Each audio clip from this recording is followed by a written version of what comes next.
ఇదొక అరుదైన సందర్భం, ఒక ఉత్కృష్టమైన సందర్భం. తెలుగు రాజకీయాలు ఆంధ్రప్రదేశ్ తెలంగాణ కలిపి చూస్తే మన చరిత్ర సుదీర్ఘమైన చరిత్ర. ఈ దేశంలో చాలా కాలం దశాబ్దాల పాటు తెలుగు వాళ్ళను మద్రాసీలు అని పిలిచేది. కానీ దాన్ని మార్చిన నాయకుడు ఆనాడు ఒక పార్టీ పెట్టి తెలుగు వాళ్ళు కూడా భారతదేశంలో ఉన్నారు అని చెప్పిన నాయకుడు అన్న నందమూరి తారక రామారావు గారు.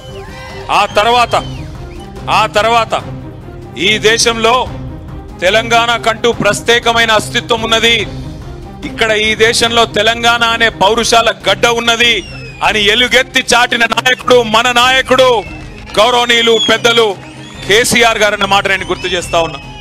నేను ఎన్టీఆర్ గారి పేరు ఎందుకు తీసుకున్నానంటే దానికి ఒక ప్రత్యేకమైన సందర్భం ఉంది.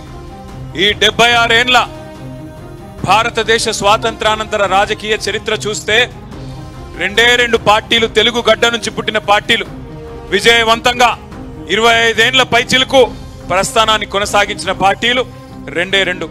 ఒకటి అన్నగారు పెట్టిన పార్టీ తెలుగుదేశం. సరే, ఇవాళ అటుపక్కకి వెళ్ళిపోయింది, అక్కడే ఉంది. కానీ ఇక్కడ మళ్ళీ 2వ పార్టీ మన నాయకుడు ఎగిరేసిన గులాబీ జెండా నుంచి తెలంగాణ వారి గుండెల్లోంచి పుట్టిన పార్టీ మన పార్టీ బీఆర్ఎస్ పార్టీ.